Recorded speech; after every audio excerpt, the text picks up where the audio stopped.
Les suiveurs d'ordre sont ceux qui maintiennent le système d'esclavage en place. Ce sont eux qui maintiennent le système d'esclavage en place. Permettez-moi de le répéter. Les suiveurs d'ordre sont ceux qui maintiennent l'existence de l'esclavage. Pas la classe dirigeante, pas les maîtres, pas la soi-disant élite, qui n'est l'élite de rien d'autre que le fond d'une poubelle. Les personnes qui maintiennent l'esclavage en place sont celles qui suivent volontairement leurs ordres.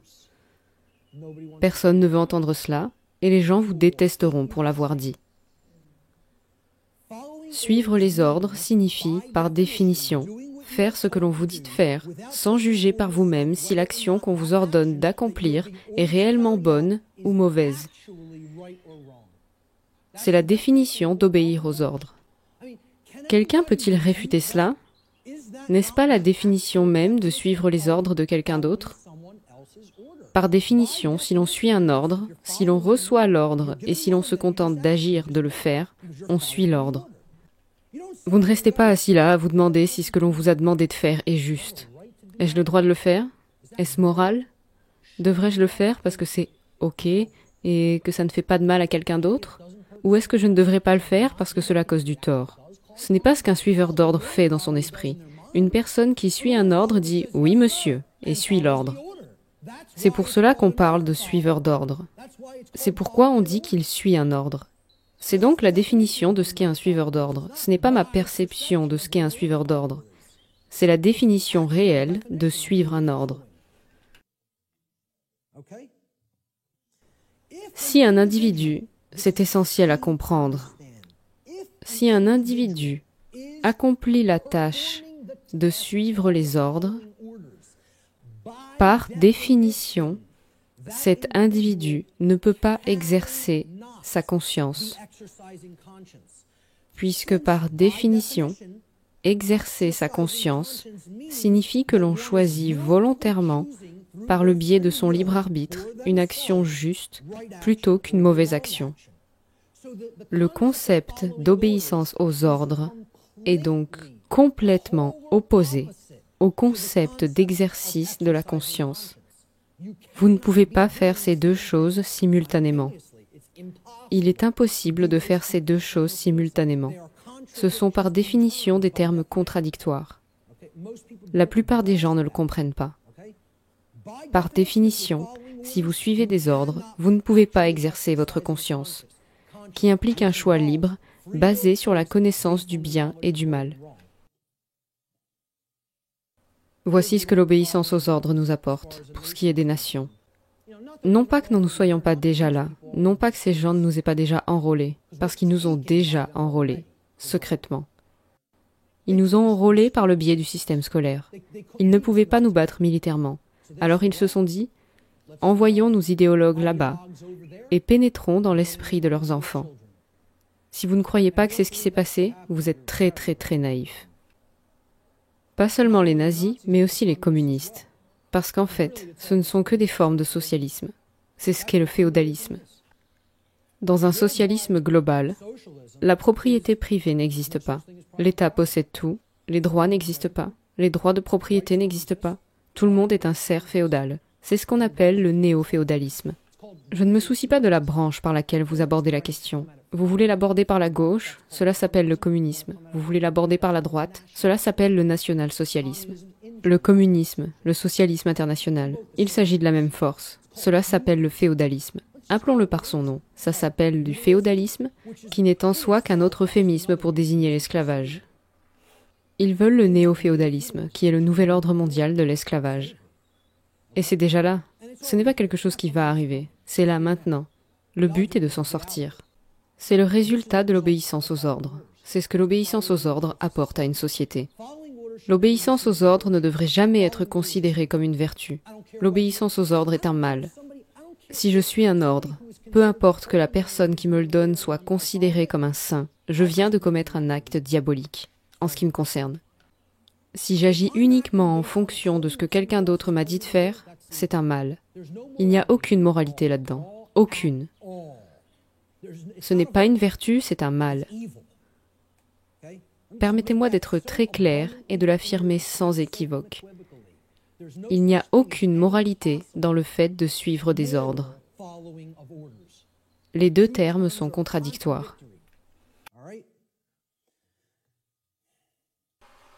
Je ne faisais que suivre les ordres n'est jamais une excuse ou une justification valable pour un comportement criminel immoral, et cette tentative boiteuse d'abdiquer la responsabilité personnelle ne devrait jamais être acceptée comme une excuse valable pour un tel comportement. Et il y a toujours une justification à ces comportements. Encore une fois, cela signifie créer un droit, à partir de ius qui signifie droit ou loi, et du verbe latin facere qui signifie faire ou créer. Et c'est ce qu'ils disent. Je ne faisais qu'obéir aux ordres, je ne faisais que mon travail. Je mettais fin à votre manifestation. Vous n'avez pas le droit de parler. Les politiciens m'ont ordonné de le faire. Alors j'ai fait mon travail en vous frappant avec le canon à son. Je ne faisais que mon travail. J'obéissais aux ordres. C'est une justification. Vous êtes un criminel. Il n'y a rien de moral, il n'y a rien de vertueux. C'est ce qu'on appelle un comportement criminel, une activité criminelle.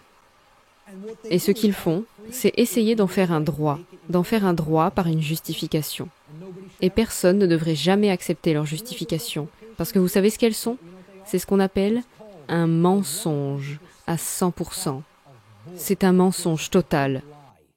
C'est un mensonge.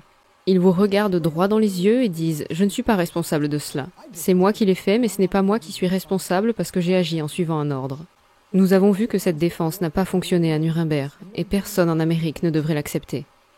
Personne en Amérique ne devrait l'accepter, parce qu'ils croient en la légitimité de l'autorité et du gouvernement, au contrôle mental. C'est ce qu'ils croient.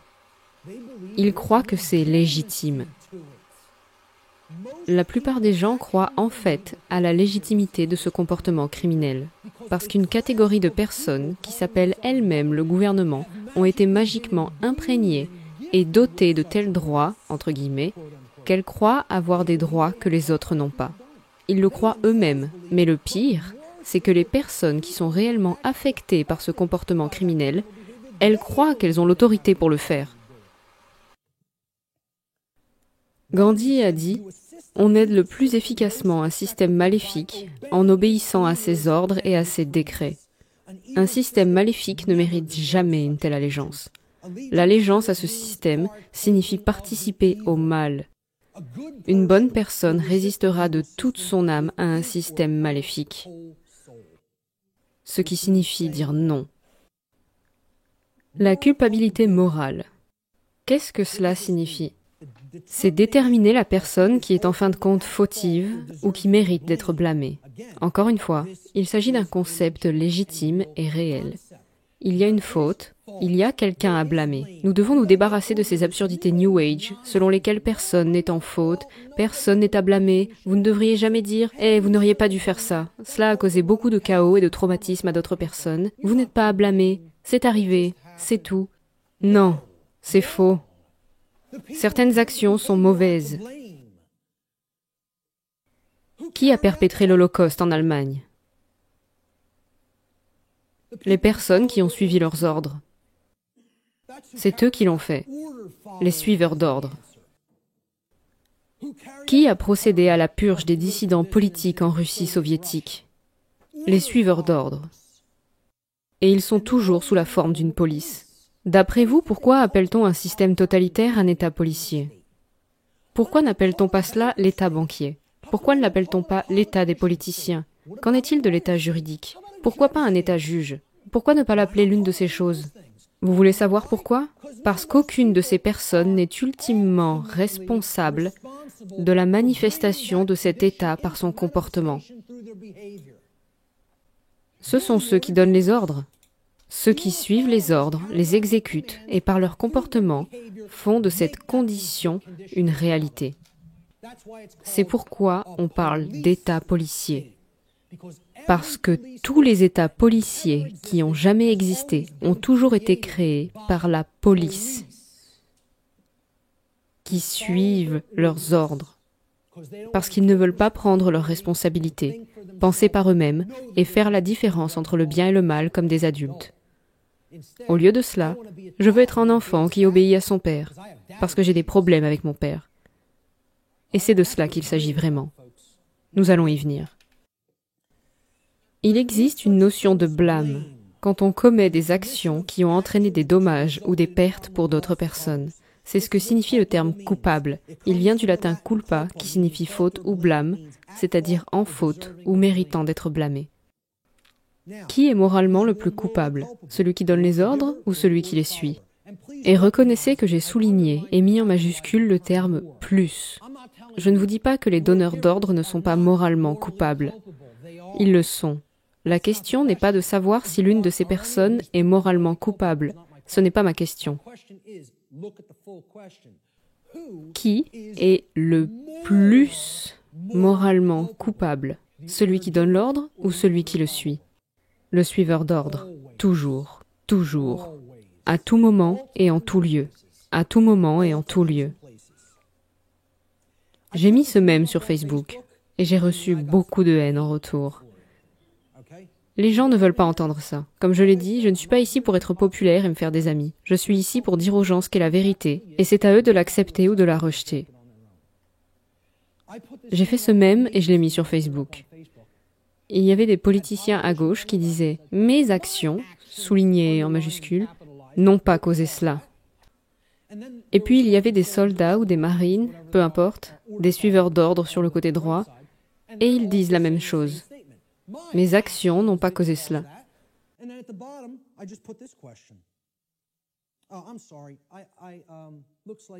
Et en haut, j'ai posé cette question.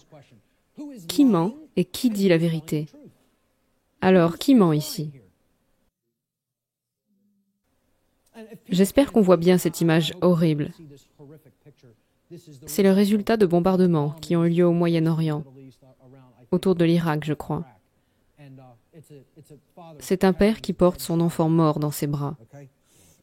Peut-être que si les bombes pleuvaient sur nos enfants, nous pourrions penser différemment avant d'aller faire de l'impérialisme sur d'autres nations. Je ne sais pas, peut-être qu'on y penserait différemment. Mais lorsque cela se produit pour l'enfant de quelqu'un d'autre, ce n'est pas grave, c'est fait au nom de la liberté. Bon, eh bien, qui a causé cela? L'ont-ils fait?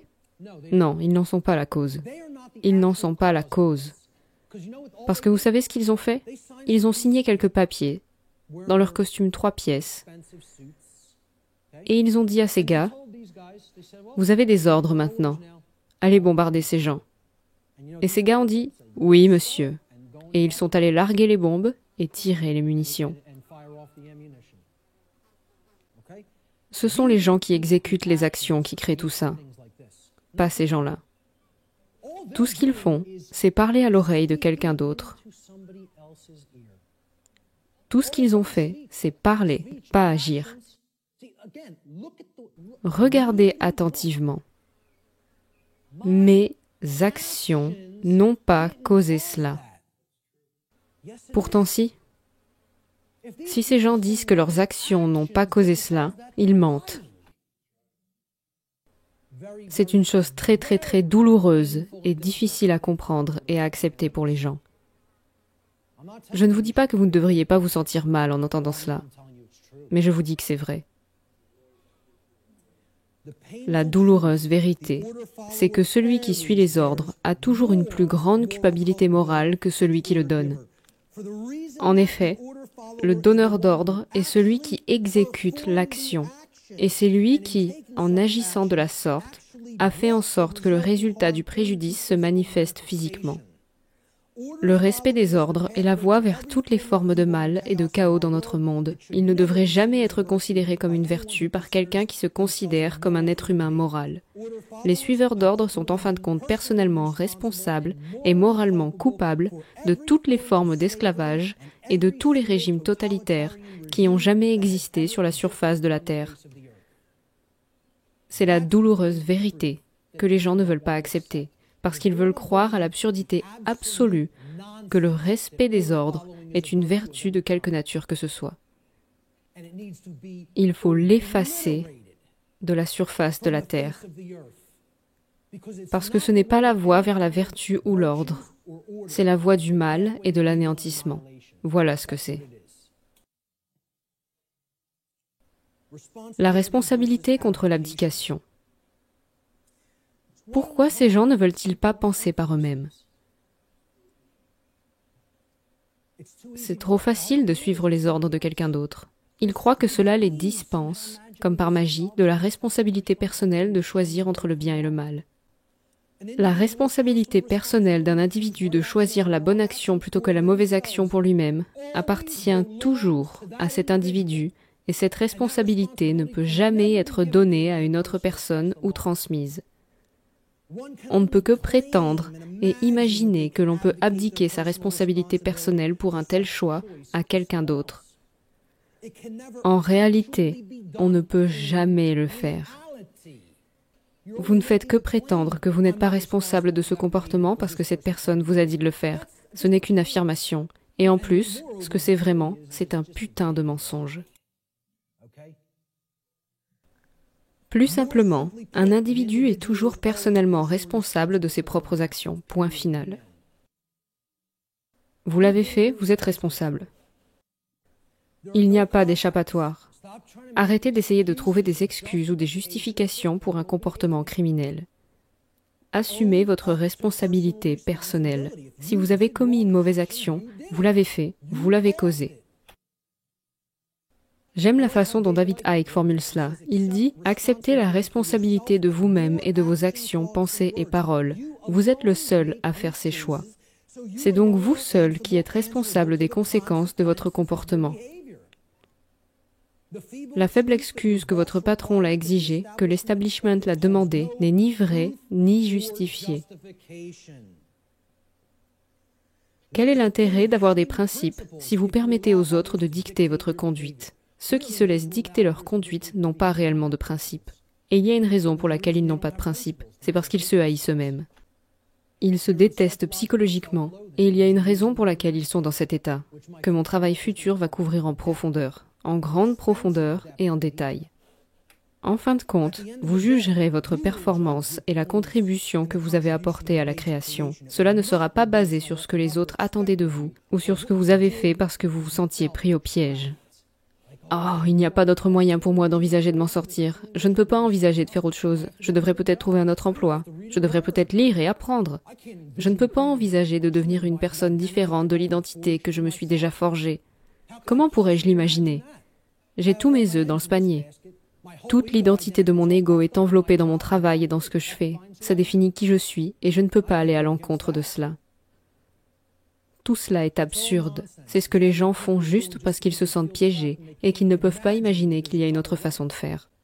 Voilà la deuxième partie de l'abdication de la responsabilité de la part des gens. La plupart des gens croient à tort qu'ils peuvent céder leur droit naturel de se défendre d'un autre individu, d'un groupe ou d'une entité, en prétendant faussement que quelqu'un d'autre est leur protecteur, que c'est la responsabilité de quelqu'un d'autre de les protéger et de les défendre. Ils ont tenté d'abdiquer une responsabilité personnelle qui, en réalité, leur appartient toujours et ne peut jamais être cédée. C'est le principe de l'autodéfense. Vous le possédez, il vous appartient. Vous ne pouvez pas le céder à quelqu'un d'autre. Choc et étonnement. C'est votre responsabilité. Et devinez quoi, ces contrôleurs sont maintenant trop heureux de dire « ce n'est pas notre responsabilité de vous protéger ». Parce qu'en réalité, ce ne sont que des agents pour le nouveau roi. C'est tout ce qu'ils sont. Ils sont aussi là pour remettre les gens dans le droit chemin s'ils essaient d'exercer des droits que le nouveau roi du gouvernement a décrété qu'ils ne pouvaient pas exercer. Voilà quel est leur véritable rôle. Ils ne servent pas et ne protègent pas le peuple. Ils servent et protègent la classe dirigeante. Et ils ne veulent pas se l'avouer. Vous savez pourquoi? Parce que ce sont des menteurs, surtout envers eux-mêmes. C'est une bande de gamins menteurs. Franklin a dit « Ceux qui renonceraient à une liberté essentielle pour acheter un peu de sécurité temporaire ne méritent ni l'une ni l'autre et perdront les deux. » Il s'agit de la peur du chaos et du désir d'abdiquer sa responsabilité personnelle de se défendre au profit d'autres personnes, simplement parce qu'on a peur, et vous ne voulez pas prendre la responsabilité de le faire vous-même. Vous voulez rester dans l'état d'esprit « Je vais renoncer à ma liberté pour être en sécurité » Eh bien, profitez votre esclavage sécuritaire. Pour ma part, je prendrai ma liberté dangereuse et chaotique.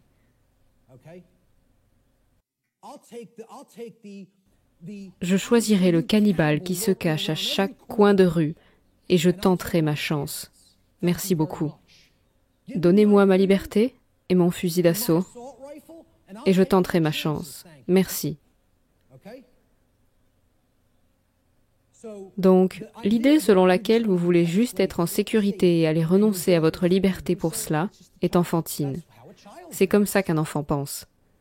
Et c'est de cela qu'il s'agit vraiment. Ne pas vouloir grandir et devenir adulte. Et encore une fois, il y a une raison à cela. C'est la raison psychologique sous-jacente. Il y en a une autre encore plus profonde, mais je vais aborder celle-ci en premier lieu. Le respect de soi contre le dégoût de soi. Les personnes qui ne veulent pas assumer leurs responsabilités personnelles et devenir adultes sont dans cet état psychologique. Cela s'appelle le dégoût de soi. Cela signifie que vous vous détestez. Aucune personne qui veut perpétuer l'esclavage ne peut s'aimer. Il ne peut pas s'aimer. C'est impossible. Vous êtes déjà dans un état de haine de soi si vous croyez en la légitimité du gouvernement. Parce que vous croyez en l'esclavage, et donc vous êtes dans ce système d'esclavage et vous voulez qu'il continue. Comment pouvez-vous vous aimer? C'est impossible. Le dégoût de soi est l'état psychologique sous-jacent qui pousse les gens à s'efforcer à abdiquer leurs responsabilités personnelles d'exercer leur conscience et à tomber dans des schémas de suivi de l'ordre et de justification. Mais comme il n'est pas possible pour un suiveur d'ordre d'exercer véritablement sa conscience, il n'est pas possible pour un suiveur d'ordre de s'aimer véritablement lui-même. Ces deux états ne peuvent pas exister simultanément. On ne peut pas être un suiveur d'ordre et s'aimer soi-même. C'est impossible. Ce sont des états psychologiques contradictoires. Voici ce qu'est vraiment une personne qui suit les ordres et qui se déteste. Elle est piégée dans un cycle traumatisme, abus, victime. Un traumatisme se produit, il y a un abuseur, il y a une victime, et puis ça se répète. Parce que souvent, celui qui est abusé devient l'abuseur. Et puis le cycle se répète à nouveau. J'en ai parlé assez longuement dans ma série de podcasts. C'est ça le dégoût de soi. C'est ça cet état d'esprit. C'est un golem. C'est une chose programmée à 100% et sans vie, qui est dotée de la capacité de se déplacer comme un robot. On peut l'assimiler à un robot de chair. Et c'est un concept de l'ancien occultisme noir. Le golem est mu par la force du dégoût de soi. Et c'est ce que sont les suiveurs d'ordre. Ce sont des golems. Je ne dis pas ça pour insulter les gens. Je me fiche de la façon dont les gens le prennent. Je leur dis ce qu'ils sont vraiment et ce que les occultistes sombres pensent d'eux. Ils les appellent leurs chiens et leurs animaux de compagnie. C'est le nom qu'ils donnent à la police et aux militaires. J'ai fait toute une série là-dessus. Et je ne vous dis pas cela à partir de mes connaissances livresques. Je le sais de leurs lèvres à mes oreilles. C'est ainsi qu'ils les appellent. Le golem est dans cet état d'esprit. Puisque j'ai souffert, je vais faire souffrir les autres. Puisque je ne peux pas m'occuper de mes traumatismes psychologiques, de mes problèmes d'enfance et de mes problèmes d'inadéquation, je vais reporter toute cette frustration psychologique subconsciente sur d'autres personnes sur lesquelles je n'ai pas le droit de me défouler. C'est l'état d'esprit du golem. Le dégoût de soi apparaît lorsqu'un traumatisme antérieur a été supprimé et profondément enfoui dans le subconscient. C'est le rôle du subconscient, de protéger l'esprit conscient des expériences traumatisantes, de sorte que l'esprit conscient ne continue pas à les revivre et donc à les revivre dans la physiologie. Cependant, si nous n'amenons jamais ces ombres à la conscience, elles se construisent et se construisent et se construisent jusqu'à ce qu'elles finissent par nous détruire, psychiquement et spirituellement.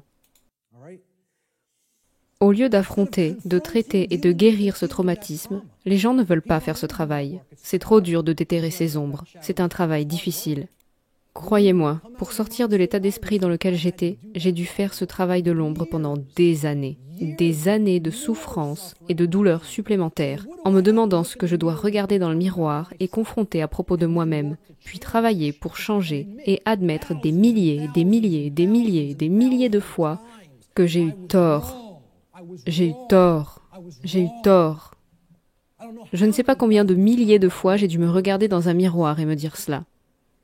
Parfois, j'étais tellement déprimée que je ne pouvais même pas sortir du lit pendant des jours. Je restais allongée dans mon lit et j'écoutais doom metal toute la journée. littéralement, sans fin, en boucle. Et je restais assis là, dans cet état de dégoût total de moi et de dépression totale, à cause de ce à quoi j'avais pris part dans le passé. Et je savais que c'était toujours ma constitution mentale, ma constitution psychologique, et qu'il me faudrait des années pour m'en sortir. Et j'essaie d'expliquer cela pour éviter aux gens de passer par toutes ces souffrances. Cette connaissance peut être acquise sans avoir à passer par ce chemin. C'est possible. Je ne vous dis pas que c'est un travail facile, mais c'est possible. De tels traumatismes peuvent prendre la forme d'un sentiment d'inadéquation, qu'il soit réel ou imaginaire. Et vous savez ce qu'est cet état d'esprit en fin de compte? C'est se mettre soi-même en prison, c'est se mettre en cage. Les personnes qui veulent déverser leur frustration psychologique sur d'autres personnes sont prisonnières. Ils sont dans la cage et ils aiment être dans la cage. Ils n'ont aucun désir de liberté. Le seul type de personne qui n'a aucun désir de liberté réelle est une personne qui est dans un état psychologique de dégoût de soi, qui se déteste et qui ne s'aime pas. Maintenant, qu'est-ce qui guérit le dégoût de soi? C'est le respect de soi. Et nous devons savoir ce que le mot respect signifie. Il s'agit de se regarder soi-même. L'introspection. Respect vient du latin re, qui signifie à nouveau, et du verbe latin spectare, qui signifie regarder. Vous les mettez ensemble, regardez à nouveau, jetez un autre coup d'œil. À qui jetez-vous un autre coup d'œil? Vous jetez un autre coup d'œil sur vous-même. C'est ainsi que commence le respect, car on ne peut pas donner à quelqu'un quelque chose que l'on n'a pas. Si je n'ai pas 10 $ dans ma poche, je ne peux pas vous les donner. Si je n'ai pas une pièce de monnaie dans ma poche, je ne peux pas la donner à quelqu'un d'autre. Vous devez d'abord l'avoir pour la donner.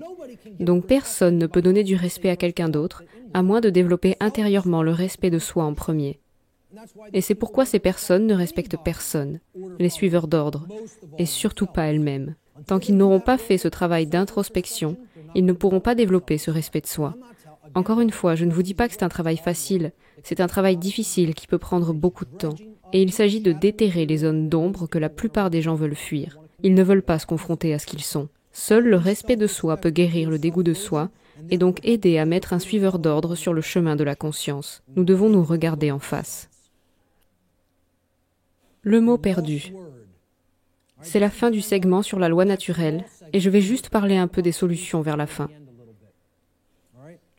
Le mot perdu est un concept de la franc-maçonnerie ésotérique qui représente un état de conscience qui a été largement, entre guillemets, perdu pour la majorité des êtres humains.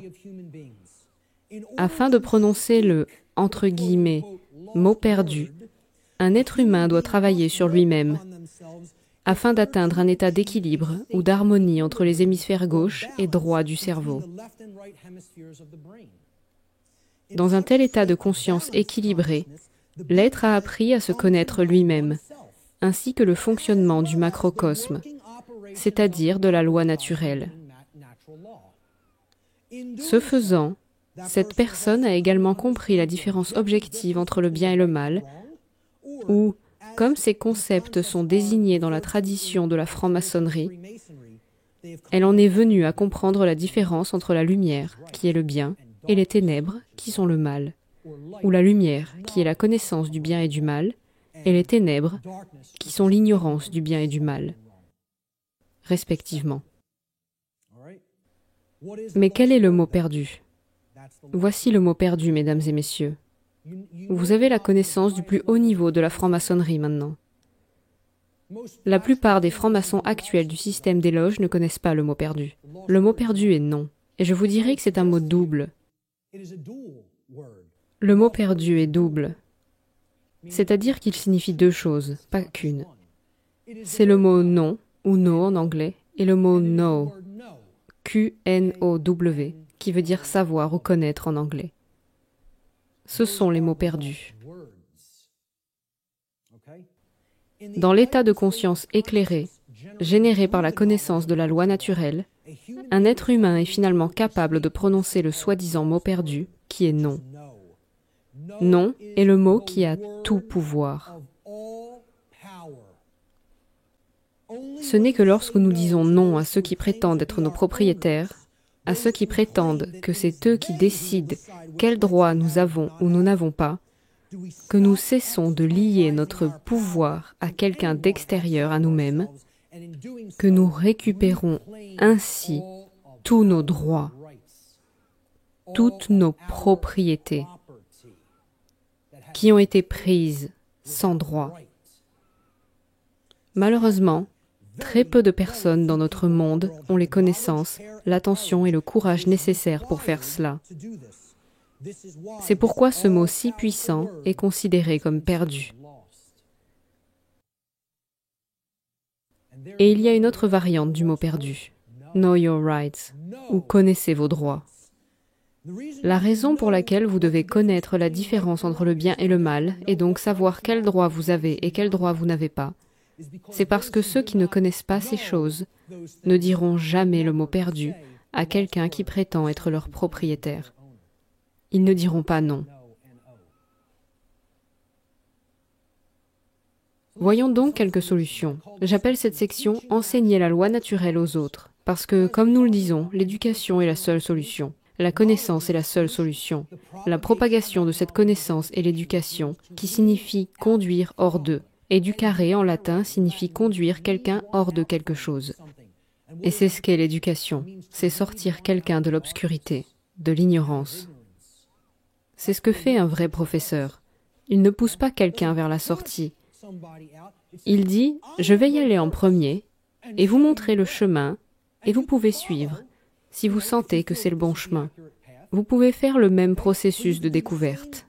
C'est un processus reproductible.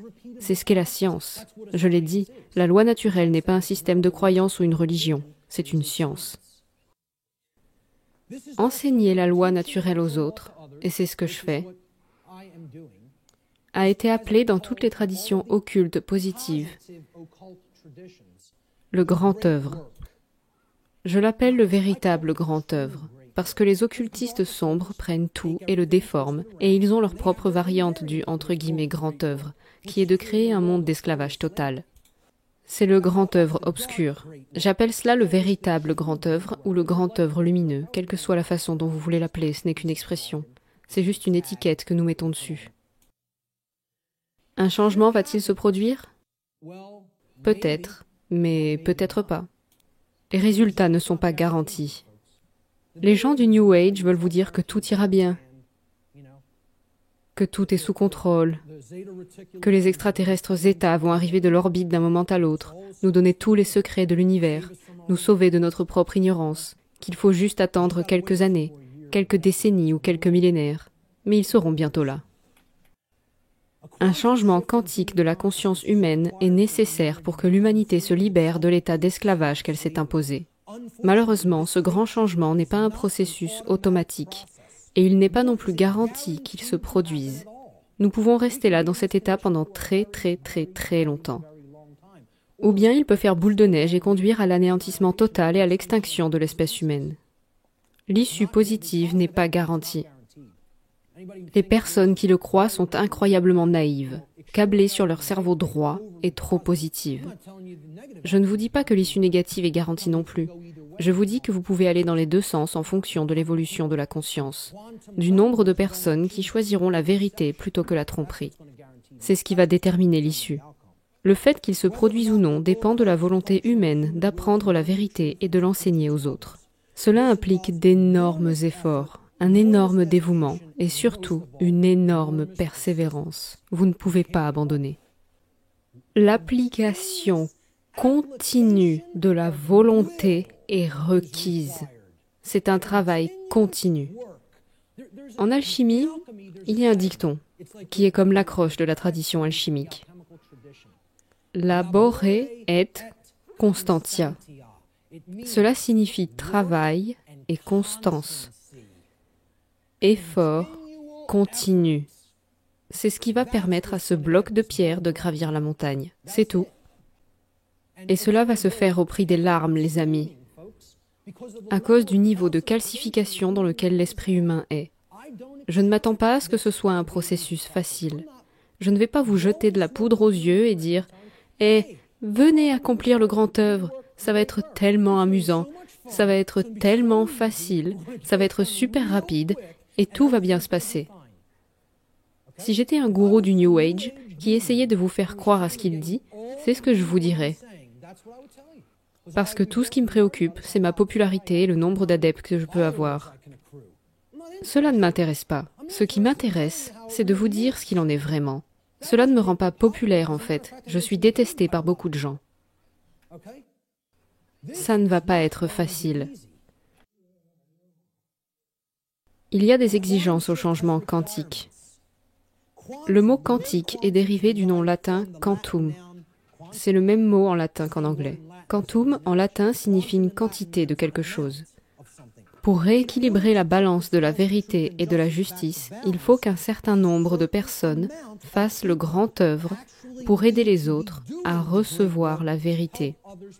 Si nous ne sommes pas assez nombreux à le faire, cela ne basculera pas dans la direction opposée.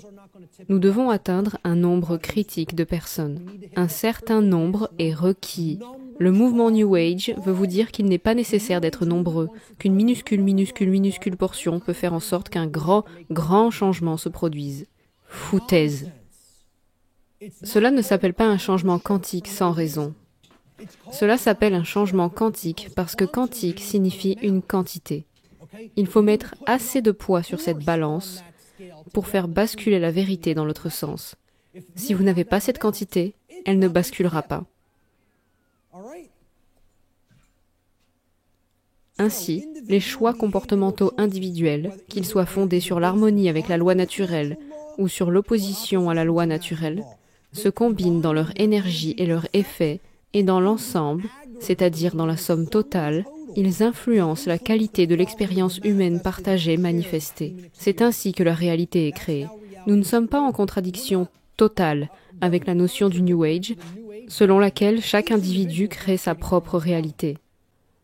Dans l'ensemble, l'humanité crée l'expérience collective partagée que nous vivons tous. Nous créons collectivement notre expérience partagée. Et non pas chaque individu crée la réalité dont tout le monde fait l'expérience. Oui, vous vivez un aspect microcosmique de la façon dont vous vivez votre vie, que vous vous infligiez de grandes souffrances ou non. C'est ainsi que les lois de l'attraction fonctionnent à un niveau individuel. Mais au niveau de la population, c'est un ensemble. Nous avons besoin d'une population qui comprenne et vive en harmonie avec les lois naturelles, et un certain nombre est requis pour que cela se produise. Cette dynamique est l'expression parfaite du principe de correspondance. Ce qui est en haut est comme ce qui est en bas, ce qui est en bas est comme ce qui est en haut. La manière dont les unités de conscience individualisées créent ensemble la réalité devient la réalité macrocosmique que nous vivons tous. De manière décisive, contrairement à la vision du New Age, pour qu'un changement quantique ait lieu, il faut un certain nombre. Qu'est-ce que le vrai grand œuvre?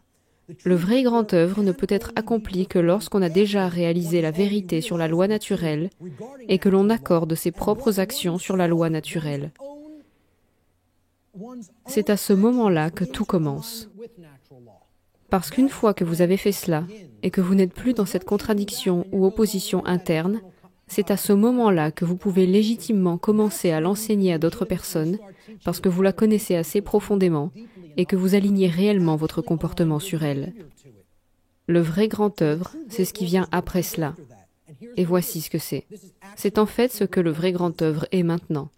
C'est la tâche ardue d'influencer d'autres personnes pour qu'elles passent par le même processus de changement, un changement de conscience positive que vous avez traversé. Il s'agit de les aider à réaliser qu'en soutenant et en approuvant la légitimité de l'autorité et du gouvernement, en d'autres termes, la loi de l'homme, ils ont en fait soutenu et approuvé la légitimité de l'esclavage et qu'ils étaient immoraux d'avoir agi de la sorte. C'est un travail difficile. Parce que les gens ne veulent pas entendre cela. Ils veulent croire ce qu'ils veulent croire, ils veulent que la vérité soit ce qu'ils pensent être la vérité. Ils filtrent leur perception à travers ces lentilles. En bref, le vrai grand œuvre, consiste à amener les gens à abandonner leur religion, leur fausse religion. Les croyances fausses et dogmatiques qui freinent le progrès de la conscience en empêchant la réception de la vérité et de la loi naturelle. Leur système de croyances religieuses calcifiées. C'est cela qu'il faut briser et abandonner. Carl Jung a magnifiquement décrit le grand œuvre. Je le considère comme un alchimiste des temps modernes, à l'instar de nombreux autres enseignants du grand œuvre. Il a dit, on ne devient pas illuminé en imaginant des figures de lumière, mais en rendant l'obscurité consciente. En rendant les ténèbres conscientes. Pas en souhaitant qu'elles deviennent conscientes, pas en méditant dessus, en le faisant se produire par un acte de volonté. Et cela ne peut se faire que si suffisamment de personnes font ce grand œuvre. Cette dernière procédure, dit-il, est désagréable et donc peu populaire. Si peu de gens faisaient ce travail. La solution est de devenir enseignant. Je ne fais pas cela parce que je veux que beaucoup de gens soient des élèves et des étudiants qui me suivent. Je me fiche de savoir si vous me suivez ou non. Je vous le dis, la mauvaise chose à faire serait de me suivre. C'est un mauvais exemple. Si vous me suivez, vous allez vous engager sur un chemin de profonde souffrance pendant de très nombreuses années avant d'en sortir. Ce serait un mauvais choix. Je vous dis de suivre la vérité. Connaître la vérité n'a rien à voir avec moi. Quand les gens entendent que c'est ça le grand œuvre, aider à changer l'esprit des autres une fois qu'on a changé le sien, ils réagissent comme ça. Laissez-moi m'éloigner de ça aussi vite que possible. Vous êtes fou? Vous voulez que je fasse quoi? C'est la chose la plus difficile à faire. Exactement. C'est pourquoi si peu de gens le font. L'union fait la force. Si nous étions plus nombreux à participer à l'effort, les choses iraient peut-être mieux, plus vite. Jefferson a dit, éduquer la masse des gens, c'est le seul moyen sûr de préserver notre liberté. L'éducation est la solution. Le chercheur Donald McAveny a dit dans son livre « Vers un nouvel ordre mondial », dans chaque civilisation en déclin, il y a un petit reste de gens qui adhèrent au bien contre le mal, qui reconnaissent la différence entre le bien et le mal et qui prendront activement position pour le premier contre le second. Il y a un petit groupe qui peut encore penser et discerner par lui-même et qui prendra courageusement position contre la décadence politique, sociale, morale et spirituelle de son époque. Brillant. Les paroles attribuées à Jésus dans l'évangile de Matthieu. Et beaucoup de gens n'ont jamais entendu cette citation. Il dit « Ne croyez pas que je sois venu apporter la paix sur terre. Je ne suis pas venu apporter la paix, mais l'épée. Car je suis venu pour tourner l'homme contre son père, la fille contre sa mère, la belle-fille contre sa belle-mère. Les ennemis de l'homme seront les membres de sa propre famille. » Nous allons parler de qui est vraiment l'ennemi. Quiconque aime son père ou sa mère plus que moi n'est pas digne de moi. Quiconque aime son fils ou sa fille plus que moi n'est pas digne de moi. Et quiconque ne prend pas sa croix et ne me suit pas n'est pas digne de moi. Celui qui trouvera sa vie la perdra, et celui qui perdra sa vie à cause de moi la trouvera. Ce sont des paroles attribuées à Jésus, mais ce que vous devez mettre à la place de Jésus, c'est le mot vérité. Le chemin, la vérité, la lumière, la connaissance de la loi naturelle, la conscience du Christ. Il vous dit qu'il y aura des gens dans votre propre famille qui ne s'aligneront pas sur le bien plutôt que le mal. Ils continueront à choisir l'esclavage, ils continueront à prôner l'esclavage. Ce ne sont pas des gens avec lesquels vous voulez continuer à vous aligner. Si vous avez fait un effort pour expliquer vraiment ce qui se passe. Vous voyez, c'est le concept du vrai pardon et de tendre l'autre joue. Cela ne veut pas dire tendre l'autre joue et continuer à ignorer le mal et à l'excuser indéfiniment alors qu'il vous détruit. Cela signifie que vous donnez aux personnes desquelles vous êtes proches et avec lesquelles vous avez des affinités plus de chances d'apprendre la vérité que vous n'en donneriez à quelqu'un que vous ne connaissez pas. C'est comme si je disais, parce que je tiens vraiment à cette personne, personnellement, je vais continuer à y retourner, et je vais continuer à lui assonner la vérité, Et finalement, s'il passe du côté de la vérité et du bien, c'est une bonne chose. Mais ce qu'il dit ici, c'est que finalement, cette guerre spirituelle va devenir brûlante, pour ainsi dire. Et même les personnes les plus proches de nous, si elles ne s'alignent pas sur la vérité, sont celles qui, en fin de compte, perpétuent le mal dans le monde. Ils sont le véritable ennemi spirituel. Contre qui menons-nous vraiment cette bataille, cette guerre spirituelle? Eh bien, je dis qu'elle sera en fait contre les démons intérieurs qui existent dans la psyché de l'humanité. Et ces démons intérieurs sont des égos qui sont endurcis dans ce que j'ai appelé la connaissance négative, le contrôle émotionnel de l'esprit et la peur de la vraie liberté. La connaissance négative est le concept selon lequel quelqu'un sait déjà. Il ne veut pas regarder quelque chose parce qu'il sait déjà ce qui se passe vraiment. C'est l'illusion de la connaissance. Le plus grand ennemi n'est peut-être pas l'ignorance, mais plutôt l'illusion d'une connaissance réelle. Les gens ne connaissent pas la vérité. Et non seulement ils n'ont pas la vérité, ils sont juste au point zéro parce qu'ils n'ont pas vraiment commencé à chercher la vérité pour eux-mêmes, mais ils sont attachés à toutes ces choses qui ne sont pas vraies. Ça les met dans la situation négative où ils doivent travailler pour revenir à l'état dans lequel ils ne savaient rien. C'est pourquoi j'appelle ça la connaissance négative. Ils doivent travailler dur pour revenir à une ardoise propre et commencer à absorber de bonnes choses. Beaucoup de gens sont dans cet état, et les personnes qui sont dans cet état sont en grande partie celles qui sont trop intellectuelles, celles qui sont emprisonnées dans le cerveau gauche. Le contrôle émotionnel de l'esprit est le deuxième démon intérieur. J'y suis tout le temps confrontée dans le cadre de mon travail. Beaucoup de gens n'ont pas la peau assez dure pour écouter quelqu'un comme moi, et ce n'est pas grave. Dans les anciennes traditions, on disait « Réservez la viande pour les hommes forts et fournissez le lait pour les bébés ». Je ne suis pas ici pour convertir les bébés. Je n'ai pas la patience pour cela. Je n'ai pas l'énergie pour cela.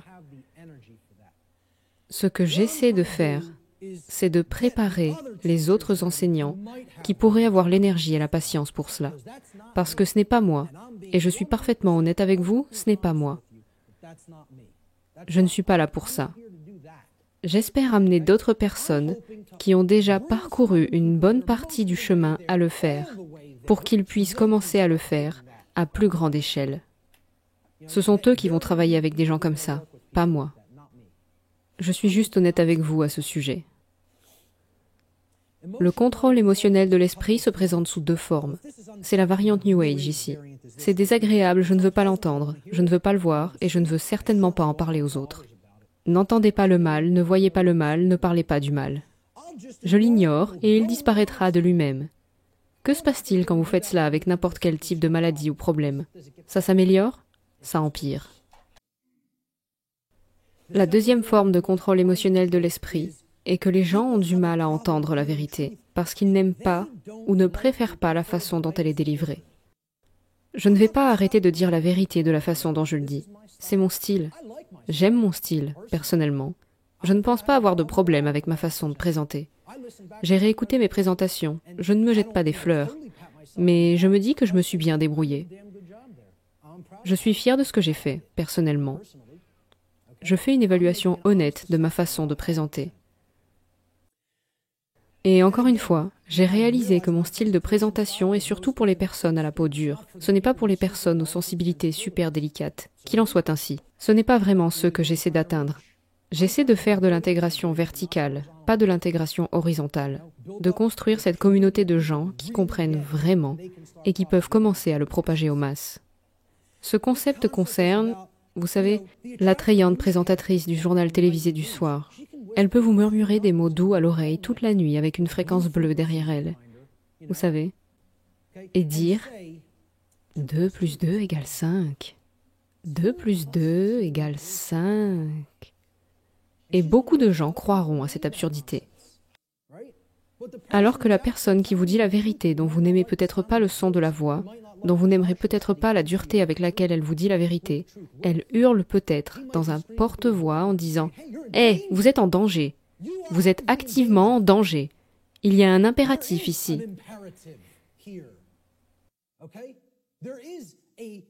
Il faut tenir compte du temps. Vous n'avez pas tout le temps du monde pour corriger cela. Les gens disent qu'ils n'aiment pas la façon dont elle l'a dit, que ça sonne faux. Je pense qu'elle cherche à semer la peur ou à en faire une affaire plus importante qu'elle ne l'est. Ils ne s'intéressent pas au contenu, à l'information réelle. Ils disent « La façon dont cela a été dit m'a offensé. Je n'aime pas le son de sa voix ou le ton qu'il vient de prendre. » Cela a-t-il un rapport avec le fait que l'information soit vraie ou non? Les personnes qui sont dans cet état d'esprit sont sous contrôle émotionnel. Elles croient que l'on peut déterminer la véracité d'une information en fonction de ce qu'elle nous fait ressentir. Il s'agit d'une erreur logique qui ne peut être commise. On ne peut pas penser avec les émotions. Et je ne vous dis pas de ne pas tenir compte des émotions. Elles sont incroyablement importantes. Elles sont notre boussole pour la moralité dans notre vie. C'est grâce à elles que nous pouvons orienter notre comportement. Mais vous ne pouvez pas déterminer, analyser et décomposer ce qui est vrai ou non, et établir un système de filtrage basé sur la façon dont l'information vous a fait vous sentir lorsque vous l'avez entendue. Il faut penser avec l'esprit, avec les deux hémisphères du cerveau, avec une vraie intelligence, pour filtrer et déterminer ce qui est vrai.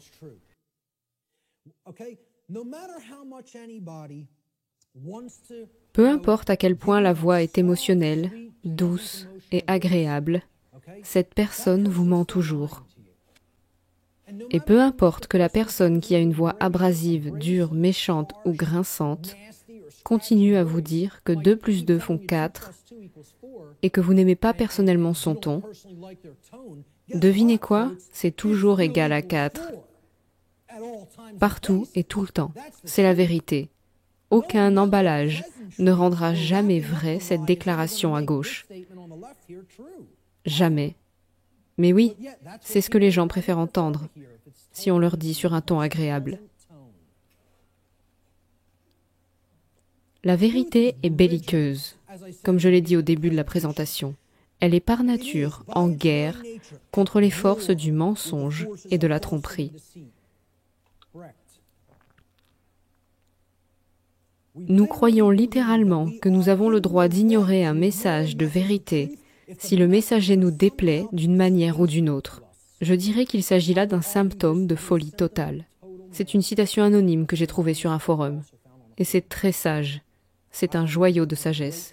C'est de la folie totale que de ne pas tenir compte de la vérité juste parce qu'on n'aime pas la façon dont elle a été dite. C'est ce qu'on appelle le contrôle émotionnel de l'esprit.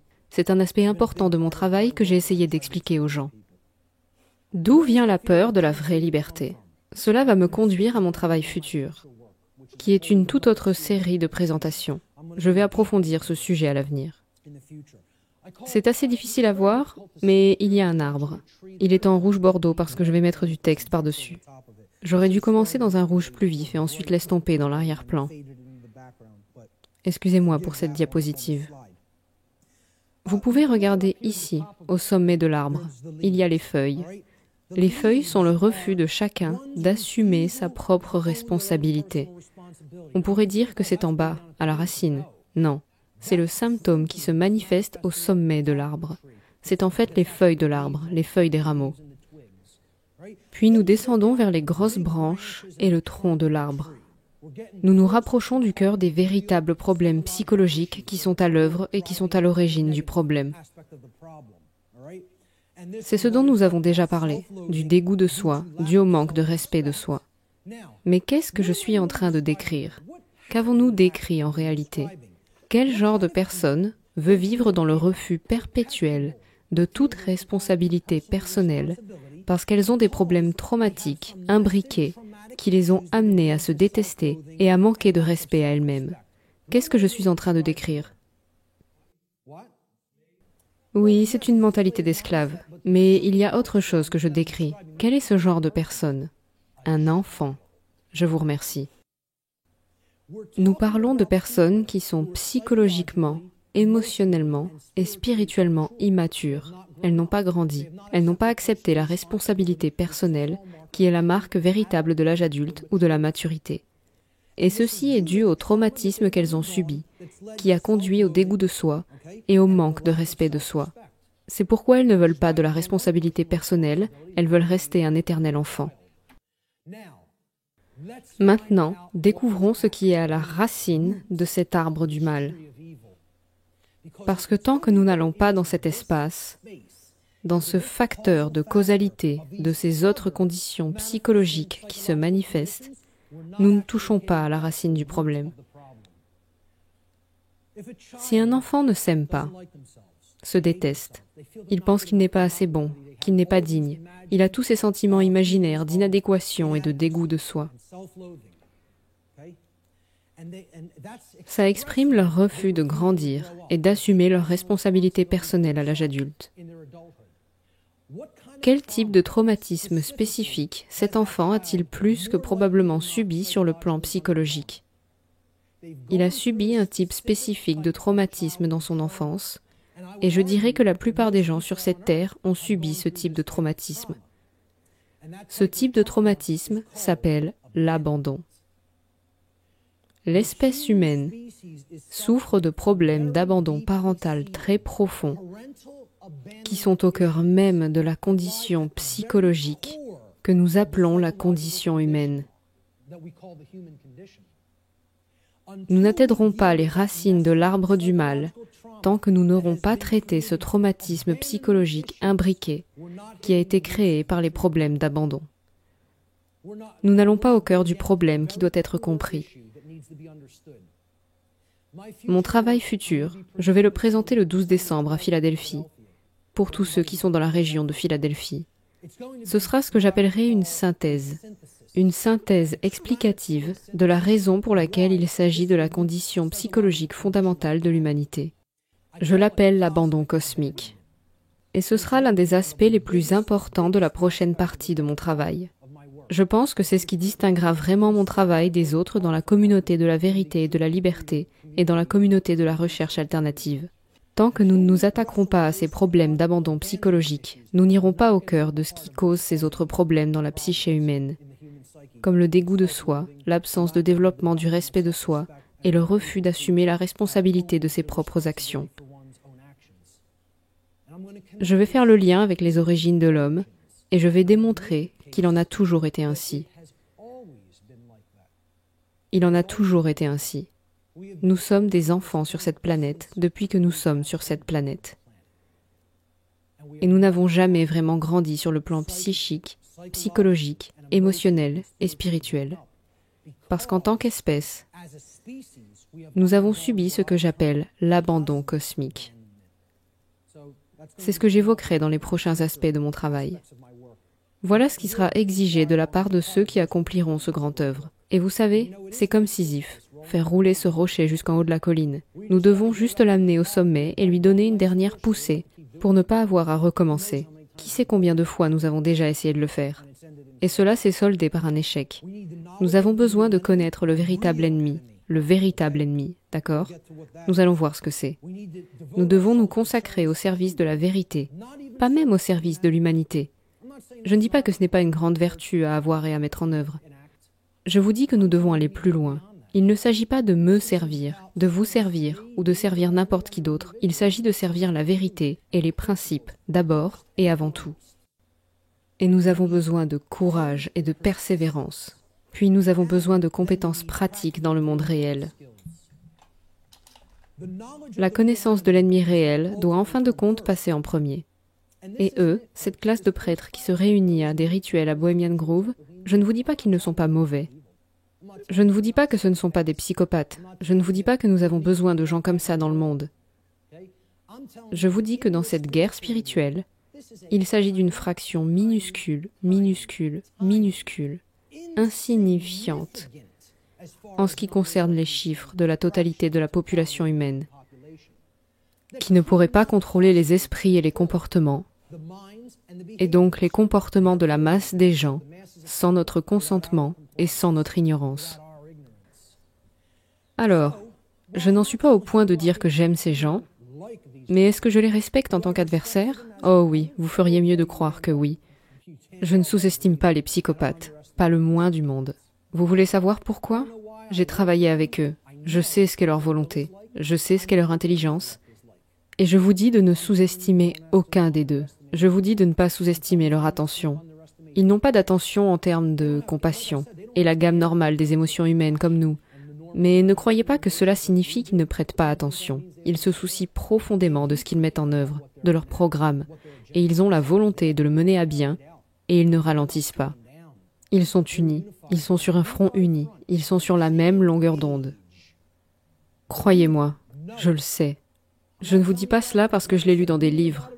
J'ai côtoyé ces psychopathes. Je n'ai pas été spécifiquement à ce rassemblement de psychopathes, mais je les ai suffisamment côtoyés. Ce n'est pas le véritable ennemi, ce sont eux. Ce sont les masses endormies, les masses hypnotisées. Elles sont votre ennemi. Les gens diront que les Illuminati asservissent l'humanité.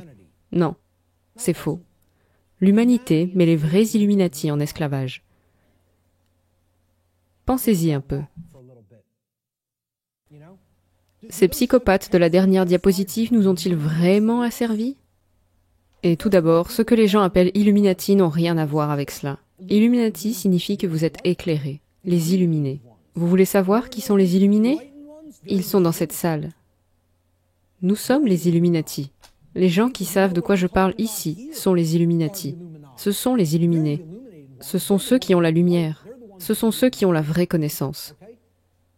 Ils veulent s'appeler les illuminés. Ils ont peut-être le soleil noir, mais ils n'ont pas le vrai soleil. Ils sont imprégnés du soleil noir. Cela signifie qu'il s'agit de connaissances intellectuelles, mais que vous les appliquez pour des raisons totalement immorales et erronées, c'est-à-dire pour contrôler et manipuler d'autres personnes. Il n'y a rien d'illuminé là-dedans. Donc, les vrais Illuminati ne sont pas les esclavagistes de l'humanité. Les Illuminati obscurs ne sont pas non plus les esclavagistes de l'humanité.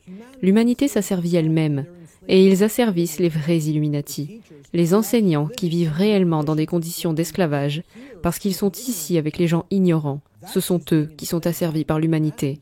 L'humanité est l'esclavagiste, et c'est une autre chose très impopulaire. Les gens ne veulent pas l'entendre. Ils veulent penser que nous sommes des victimes impuissantes, que nous n'avons pas le choix, que c'est quelque chose qui nous est imposé. Et je suis ici pour vous dire que le libre arbitre a toujours existé. Il s'agit de changer ses pensées et donc de changer ses choix. C'est notre propre responsabilité personnelle qui ne peut jamais être abandonnée, ni esquivée, ni évitée. On est toujours responsable de ce qu'on fait. Le service de la vérité est nécessaire. La vérité elle-même est éternelle. Elle ne peut jamais être détruite. Mais vous savez quoi? L'humanité peut être détruite. Nous pouvons être détruits lorsque nous refusons d'agir au service de la vérité en la défendant. Les gens diront que la vérité n'a pas besoin d'être défendue. C'est absurde. La vérité a besoin d'être défendue en tout temps et en tout lieu, parce que l'attaque contre elle est sans fin et sans arrêt. Continue. Et si nous ne prenons pas sa défense, vous savez ce qui se passe? La voix de la contre-vérité, de la tromperie, du mal et du contrôle mental domine, et la voix de la vérité n'est pas entendue.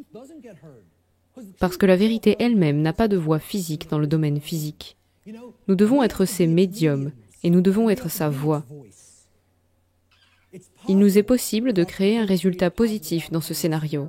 Mais cela n'est possible que si nous nous soucions suffisamment de la vérité pour l'apprendre nous-mêmes et que nous développons ensuite le courage de la dire continuellement à d'autres personnes, jusqu'à ce que notre voix de la vérité devienne un chœur ininterrompu, comme la voix du mensonge, de la tromperie et du contrôle mental l'a été pendant des millénaires sur cette planète. Il faut du courage. Samuel Adams l'a brillamment résumé en disant « Les libertés de nos pays valent la peine d'être défendues à tout prix. Il est de notre devoir de les défendre contre toutes les attaques, car la génération actuelle portera la marque d'une infamie éternelle si nous acceptons qu'elle nous soit enlevée par la violence sans aucune lutte, ou que nous soyons trompés par les artifices des hommes de paille. »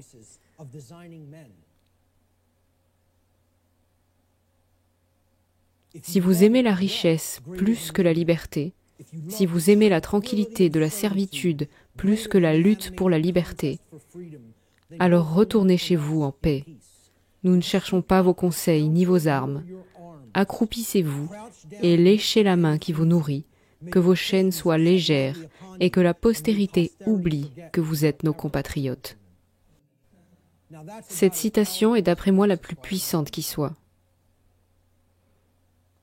Parce qu'il vous dit que si votre allégeance n'est pas à la vérité et à la liberté, je ne veux pas vous connaître. Je ne veux pas vous connaître, et j'espère que l'histoire oubliera que vous étiez parmi nous à ce moment et à cet endroit de l'histoire, car vous méritez d'être oubliés. C'est ce qu'il dit ici. Et je suis tout à fait d'accord. La persistance est requise, un effort constant.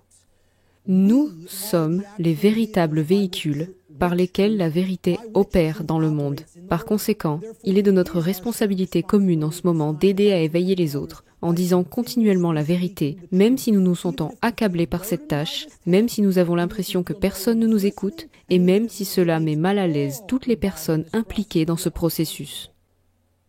Il ne s'agit pas de se sentir à l'aise, il ne s'agit pas de rester dans l'autosatisfaction, il s'agit de secouer les choses, de mettre les gens mal à l'aise.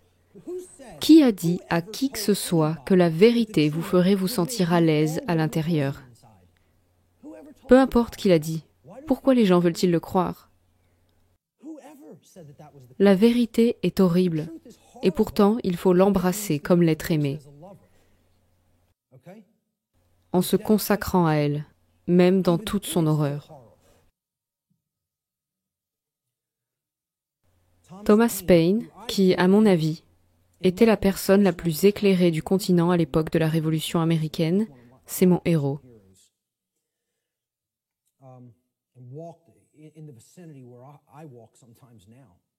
Il a dit « Ce sont les temps qui éprouvent l'âme des hommes. Le soldat de l'été et le patriote du soleil couchant vont, dans cette crise, reculer devant le service de leur pays.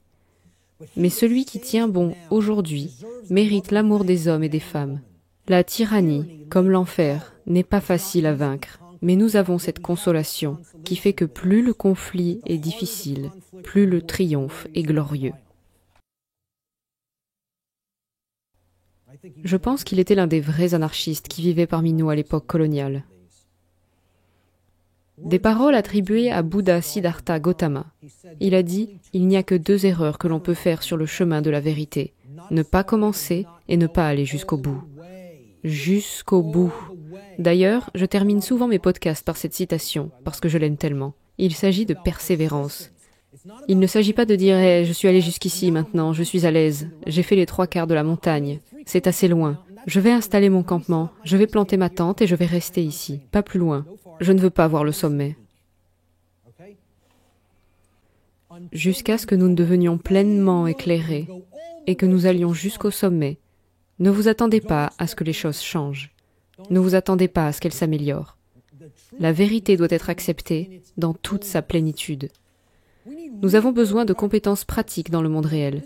Il ne s'agit pas seulement de savoir ce que l'on sait maintenant et de ne pas avoir besoin de compétences.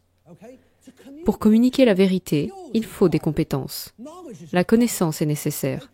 Vous pouvez simplement parler aux gens qui vous entourent. Vous pouvez communiquer à une petite fraction de personnes. Je ne dis pas qu'il ne faut pas le faire si vous n'avez pas ces autres compétences. Je dis que si vous voulez diffuser votre message à grande échelle, à des masses de gens, et dans la nouvelle forme médiatique, qui consiste à faire des choses comme ça, en utilisant la technologie de manière correcte, positive et actuelle. Certains diront « Oh, la technologie n'a aucun rôle là-dedans. Nous devons nous débarrasser de la technologie. » La technologie est ce qui améliore la vie à toutes les échelles et à tous les niveaux. C'est un outil, c'est la façon dont on l'utilise. Nous utilisons la technologie à des fins puissantes et éclairantes en ce moment. Et c'est l'usage auquel elle est destinée. Servir l'humanité et la vérité. Je pense donc que les compétences du monde réel sont absolument nécessaires à l'ère technologique. En voici quelques-unes. Vous avez besoin de bonnes compétences organisationnelles. Art et CRI sont mis en place ça aujourd'hui, correctement. J'ai vu des gens organiser les choses très mal, et j'ai vu les choses se dérouler de la bonne façon, c'est-à-dire de cette façon. Richard et Lisa ont fait un travail remarquable en filmant ce qui s'est passé. Ce sera mis en ligne et ça touchera un grand nombre de personnes. Il faut donc avoir le sens de l'organisation. Certaines personnes sont meilleures que d'autres. Je suis plutôt douée pour l'organisation. J'ai l'impression d'avoir un bon sens de l'organisation. Des compétences en communication. Il faut savoir manier les mots. Il faut avoir un bon vocabulaire. Il faut organiser les mots correctement. Il faut être capable de communiquer des concepts de façon souvent très linéaire aux gens pour qu'ils puissent les assimiler facilement. Si vous êtes éparpillé, ils ne vont pas comprendre le concept. Vous avez besoin de compétences en graphisme dans de nombreux cas. Je ne pourrais pas élaborer une présentation comme celle-ci sans mon expérience en graphisme. Heureusement que je l'ai. J'ai fait ce travail dans le passé et, en quelque sorte, ils m'ont préparé pour tout ce que j'allais faire dans mon avenir. C'était une synchronicité. Mais vous savez, vous devez au moins savoir comment faire un prospectus, les amis. Combien de personnes ici peuvent faire ça? Génial. Je suis très impressionné par ça. J'ai demandé à des gens de lever la main lors d'autres présentations et 2 personnes l'ont levé. C'est génial. Vous pouvez en être fiers. Les compétences de présentation, comme mettre en ordre quelque chose comme ça. Combien de personnes ont des compétences de base en matière de présentation avec un ordinateur? Oui, un peu moins, mais pas mal non plus. Je suis impressionné. Des compétences audio. Parfois, vous devez travailler avec de l'audio, des podcasts, etc. Des compétences en montage vidéo. Je sais que Richard est un maître en la matière. Le développement de sites web. C'était laborieux dans le passé, il y a seulement 10 ans. Aujourd'hui, nous avons des systèmes gratuits et open source qui font ce travail. C'est un jeu d'enfant. C'est un petit apprentissage, mais une fois que vous y êtes arrivé, vous pouvez vous lancer. Vous pouvez gérer plusieurs sites web. Combien de personnes sont capables de créer un site web simple? C'est génial. Bravo. Je vous le dis, c'est impressionnant. Je suis impressionné par le nombre de personnes réunies dans une même pièce qui possèdent toutes ces compétences. C'est très rare. Des compétences en matière de réseau, littéralement. Des compétences en relations humaines. Je suis faible là-dessus. Je peux le faire, mais je n'aime pas le faire. Je n'aime pas non plus le marketing et la promotion. Je ne suis pas un bon commercialisateur de mon travail. J'essaie de m'améliorer dans ce domaine, mais j'ai besoin de travailler là-dessus, et peut-être qu'il y a des gens qui peuvent m'aider dans ce domaine. Mais j'ai une bonne partie de toutes ces compétences. Je ne suis pas très bon dans les 2 dernières, j'ai besoin de plus de travail. Mais si la plupart d'entre nous n'ont pas les compétences nécessaires, nous n'atteindrons pas le nombre optimal de personnes. Nous devons devenir les nouveaux médias qui se consacrent à la vérité et la diffuser pour la consommation et l'édification des autres. Nous sommes la réponse. Nous sommes les illuminateurs, ceux qui aideront à éclairer les autres une fois que nous aurons acquis cette connaissance en nous-mêmes. Et ce n'est qu'un début. Vous devez la diffuser à nouveau. Pendant longtemps, j'ai eu toutes ces connaissances. Je les ai gardées et je n'en ai rien fait. Je ne faisais qu'en absorber davantage. Je voulais m'assurer que j'avais bien compris. Je suis allée à une réunion dans l'État de Virginie. La Virginie, la Vierge, la déesse. L'attention, très synchrone. Une femme s'est approchée de moi, elle m'a dit « Vous êtes l'une des personnes les mieux informées que j'ai rencontrées. Qu'est-ce que vous faites? Que voulez-vous dire? Qu'est-ce que je fais ?» Elle m'a dit « Je veux dire, qu'est-ce que vous faites avec toutes les connaissances que vous avez? Conférences, présentations, vidéos, audio, que faites-vous » Je ne fais rien de tout cela. J'en ai appris beaucoup plus, j'ai téléchargé beaucoup plus de vidéos. Voilà ce qu'elle a dit. C'était tellement factuel et sévère. Qu'est-ce qui vous fait penser que vous avez le droit de faire ça? Qu'est-ce qui vous fait penser que vous pouvez continuer à apprendre tout cela et à ne jamais le partager? Qui vous fait croire que vous avez le droit de faire ça? C'était comme si quelqu'un m'avait frappé au visage. Je n'oublierai jamais la phrase qu'elle m'a dit. Vous êtes les chutes du Niagara dans un ballon d'eau. Vous absorbez tout ça, cette pression qui monte. Il n'y a pas de sortie, ça va éclater. Vous devez mettre une valve de sortie sur cette connaissance et la laisser sortir de vous et aller vers les autres. Et alors plus viendra. Pour l'instant, il n'y a pas de soupape de décompression. Vous êtes les chutes du Niagara dans un ballon d'eau. C'était comme si un camion m'avait renversé, littéralement, comme si j'avais été renversé par un camion. J'ai eu l'idée de What on Earth is Happening quelques semaines après, parce que je ne pouvais plus penser à autre chose que ce qu'elle m'avait dit. Ça résonnait dans ma tête. Qu'est-ce qui vous fait penser que vous avez le droit de faire ça? Et elle ne l'a pas dit gentiment. C'était plutôt « tu ne fais pas ce qu'il faut. Lève ton cul et fais quelque chose. » C'était son ton. Et c'était vraiment le bienvenu. Qui sait, si on ne me l'avait pas dit à ce moment-là, je n'aurais peut-être rien fait. On ne sait jamais. J'aime penser qu'à un moment donné, je l'aurais fait, mais bon. À la croisée des chemins, c'est la dernière section. Ensuite, nous passerons aux questions. Citation de Buckminster Fuller. L'âge des ténèbres règne toujours sur l'ensemble de l'humanité, et la profondeur et la persistance de cette domination ne deviennent claires que maintenant. Cette prison de l'âge des ténèbres n'a ni barreaux d'acier, ni chaînes, ni serrures. Au contraire, elle est verrouillée par la mauvaise orientation et construite sur la désinformation. Prise dans une pléthore de réflexes conditionnés et dirigés par l'ego humain, le gardien et le prisonnier tentent maigrement de rivaliser avec Dieu. Tous sont intraitablement sceptiques face à ce qu'ils ne comprennent pas. Nous sommes puissamment emprisonnés dans ces âges sombres, simplement par les termes dans lesquels nous avons été conditionnés à penser. Le conditionnement de notre pensée est ce qui nous a maintenus dans cette prison. Ce n'est que maintenant que certaines personnes commencent à prendre conscience de la profondeur réelle de l'âge des ténèbres dans lequel nous nous trouvons. Nous sommes dans une période que j'appelle l'Apocalypse, et en fait je vais reformuler cela. Je veux expliquer aux gens que nous ne sommes plus dans l'Apocalypse.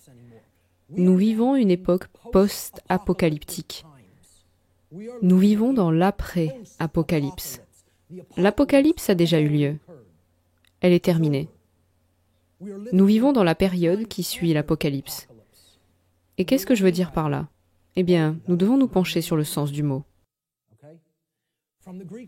Du préfixe grec apo, qui signifie loin de ou éloigné de, et du verbe grec kalupto, qui signifie couvrir, cacher ou dissimuler. Donc, apocalypse signifie littéralement enlever la couverture de, enlever le voile de, ou sortir quelque chose de sa cachette. Mesdames et messieurs, une grande surprise.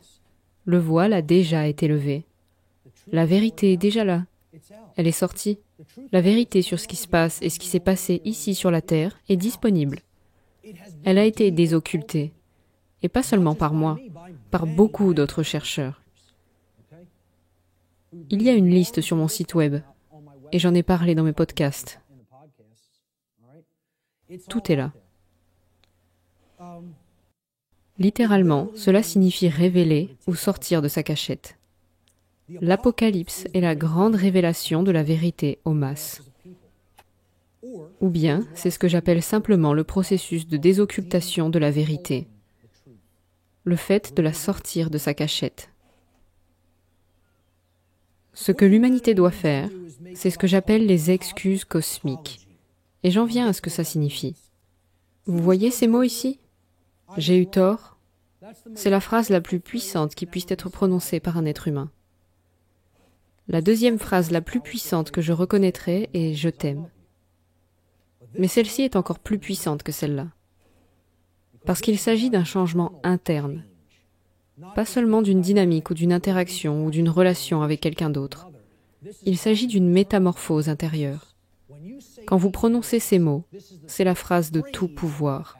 Non est le mot de tout pouvoir par lequel nous récupérons notre pouvoir, mais ça c'est la phrase du pouvoir. Le mot apologie, qui signifie excuse, vient du grec apo, qui signifie loin d'eux ou éloigné d'eux, comme nous venons de le voir, et du nom grec logos. Logos signifie mot. Cela signifie littéralement s'éloigner du mot ou rendre le mot. Vous le retirez. Donc, si je m'excuse, que j'ai dit quelque chose que je ne pensais pas vraiment ou que je veux me rétracter, les excuses signifient que je dois retirer ce que je viens de dire. Je retire ce que j'ai dit, j'enlève le mot. Je retire le mot ou la phrase que je viens de dire. Il s'agit d'excuses au sens de l'anglais familier standard. Voyons ce que j'appelle les excuses cosmiques et d'où vient ce terme, ce qu'il signifie vraiment. Le nom grec logos, qui est écrit en caractère grec, qui signifie mot en grec, vient du verbe grec lego. Lego en grec signifie parler ou dire. C'est d'où vient le mot français lexique.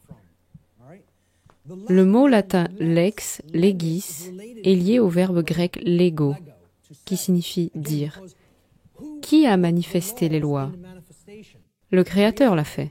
Comment le Créateur a-t-il manifesté l'univers physique et toutes les lois qui l'ont fait exister? À travers le Verbe. La réalité et la vérité sont dites à l'existence par le pouvoir de la vibration, le pouvoir vibratoire de la voix. Le Créateur a donc créé l'univers en prononçant la phrase latine « fiat lux », qui signifie que la lumière soit. Le nom latin lex legis signifiant loi est en fait dérivé de ce verbe grec lego signifiant parler ou dire. Dieu, et non l'homme, est le logos, l'auteur de la loi, celui qui a manifesté la loi à travers la parole, à la création de l'univers. Parce que la loi naturelle est la condition qui limite la réalité manifestée appelée l'univers physique. Ce sont les conditions limites qui le régissent. Le travail de l'humanité est d'apprendre à écouter la parole de Dieu. Pas la parole de l'homme, pas la loi de l'homme, la loi naturelle, la loi spirituelle, la loi morale, la loi de Dieu, la loi karmique, peu importe comment vous l'appelez. Appelez-la comme vous voulez. Le conséquentialisme. C'est la vérité. Ce que toutes ces phrases signifient vraiment, c'est la vérité. C'est tout. C'est la vérité sur ce qui est et comment tout fonctionne. Et l'humanité doit aligner son comportement sur cette loi, la loi de Dieu, la loi naturelle. Sans alignement de son comportement sur la loi naturelle, il ne faut pas s'attendre à ce que la situation change. Elle va empirer rapidement. L'humanité doit faire des excuses cosmiques en donnant le mot, qui signifie la paternité de la création de la loi. Nous pensons donc que nous sommes les auteurs, les autorités. C'est ce que signifie auteur. Quel est l'autre mot pour auteur? C'est juste un rapide exemple de la façon dont fonctionne le contrôle mental par les mots. Qu'est-ce qu'un auteur? Un écrivain. Que dites-vous ici? C'est un auteur qui a l'autorité. C'est un écrivain, ou writer en anglais, qu'il compare au mot write, avec le suffixe er. Right signifie juste ou loi. C'est donc le transformer en droit. C'est ce qu'on entend quand on entend le mot autorité. On entend auteur, ce qui signifie un writer, qui signifie quelqu'un qui crée des droits, ce qui signifie quelqu'un qui croit qu'il est Dieu. C'est tout ce à quoi cela se résume. En un mot, nous sommes confrontés à une classe de personnes qui croient qu'elles peuvent être Dieu, posséder et gouverner tous les autres. C'est à cela que se résume tout l'occultisme sombre. Des gens qui se prennent pour des dieux, des fous psychopathes qui se prennent pour Dieu et qui vont régner sur la prison qu'ils vont créer, qu'ils appellent leur sombre nouvel ordre mondial. Nous devons rendre la parole. C'est ce que sont les excuses. Et celui à qui il faut les rendre, c'est le Créateur de l'univers, parce que c'est l'auteur de la loi. C'est sa propriété légitime. Le mot ne nous appartient pas. Le mot appartient à Dieu. C'est pourquoi il est dit au début des textes bibliques, « Et au début était le Verbe, et le Verbe était Dieu. » C'est ce qu'est le Logos, la loi naturelle. Dieu est la loi. Vous voulez la meilleure définition que je puisse vous donner du mot Dieu? Loi. Les gens ne veulent pas voir les choses comme ça. Très peu de gens le voient comme ça. C'est la force de la création. C'est la loi naturelle qui nous permet de créer notre réalité, que nous le fassions consciemment ou inconsciemment. Ces excuses sont accomplies lorsque nous ouvrons nos esprits et nos cœurs à la vérité et que nous commençons à dire le mot perdu non au mal, à la présence du mal dans nos vies. Voici un initié à l'intérieur de ce qu'on appelait les piliers du Djed. Ces piliers Djed représentaient la stabilité et l'illumination. Ils représentaient les deux principes, le principe féminin sacré de non-agression et le principe masculin sacré d'autodéfense. L'initié est celui qui a intégré et franchi les deux piliers et qui est parvenu au lieu de l'illumination cosmique, représenté par le disque ailé de Ma'at, dans la tradition kémitique, qui se trouve au-dessus du linteau, entre les deux piliers. Le disque ailé de Ma'at. Ma'at était considérée comme une grande déesse mère dans les anciennes traditions égyptiennes. Elle était la force. C'était une divinité personnifiée. Les anciens kémites ne vénéraient pas vraiment une femme physique. Ce n'était pas ce que c'était. C'était la personnification de la vérité, de la justice, de l'ordre et de la loi naturelle, encapsulée dans l'essence féminine sacrée. Elle était au-dessus de toutes les autres divinités du panthéon des divinités égyptiennes. Il n'y avait pas de dieu ou de déesse plus haut que Maat. Et la façon dont il considérait l'alignement avec Maat, c'est que si vous vouliez avoir de l'ordre et éviter le chaos, vous appreniez les enseignements de Maat, parce qu'elle était la déesse de la justice, et elle était la déesse de la droiture. Elle était la déesse qui ramenait l'ordre si vous vous aligniez sur ses enseignements, et ses enseignements étaient la loi naturelle. C'est donc de cela qu'il s'agit. Nous devons retirer le mot. Il ne s'agit pas de rester silencieux et de ne pas utiliser sa voix. Ce n'est pas ce qui est dit. C'est une allégorie symbolique pour les excuses. Vous savez ce que représente aussi le G au milieu du compas et de l'équerre? Apollo, G. Le soleil, la lumière, le principe génératif. Nous devons faire l'apologie. C'est ce que représente le G au milieu de l'équerre et du compas.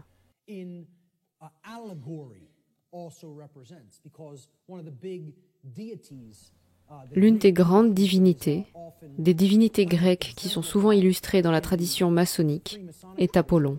C'était un dieu soleil. Il était le corollaire d'Horus dans la tradition égyptienne, de Jésus dans la tradition chrétienne, de Mitra dans la tradition persane, et bien d'autres dieux du soleil qui représentaient la vérité et la lumière. C'est donc la voie du milieu, le pilier du milieu, c'est ce que représente l'initié. J'ai commencé cette présentation avec la diapositive avant de commencer. Maintenant, nous avons commencé, et c'est à vous d'aller plus loin. Ce que vous ferez avec ces connaissances ne dépend que de vous. C'est une peinture d'Alex Gray qui montre le schisme de la vision du monde. Allons-nous rester ancrés dans le cerveau gauche et dans d'autres formes de déséquilibre et créer une version négative du monde? Ou allons-nous vivre en harmonie avec la loi naturelle? Qui peut créer ce chemin lorsque nous incorporons l'aspect créatif, nourricier et féminin sacré de nos êtres? Vivre en harmonie avec la loi naturelle ne peut que conduire à ces conditions, à la liberté, à la paix, à la prospérité, à la continuation de notre espèce, à notre survie physique réelle et à notre progrès évolutif dans notre conscience. C'est ce à quoi conduit le fait de vivre en harmonie avec la loi naturelle. À l'inverse, vivre en opposition avec la loi naturelle nous mènera de ce côté-ci de l'arbre-monde. Cela nous amènera dans un monde infernal de chaos et de destruction, parce que vivre en opposition avec la loi naturelle ne peut mener qu'à ces états. Contrôle, esclavage, guerre, chaos, stagnation de l'évolution et finalement extinction de notre espèce. Quelles règles choisissons-nous? C'est encore en suspens, je ne peux pas vous le dire. Seul chaque individu peut prendre cette décision pour lui-même, et cela se répercutera dans l'ensemble, dans la conscience de masse, dans les chiffres. Thomas Jefferson a dit « Les personnes libres revendiquent leurs droits comme découlant des lois de la nature. » Et cela a également été intégré dans la Déclaration d'indépendance. Les lois de la nature et la nature de Dieu. Et non comme un don de leur magistrat. John Locke a dit « La liberté naturelle de l'homme est d'être libre de tout pouvoir supérieur sur terre, et de ne pas être sous la volonté ou l'autorité législative de l'homme, mais seulement d'avoir la loi de la nature pour règle. »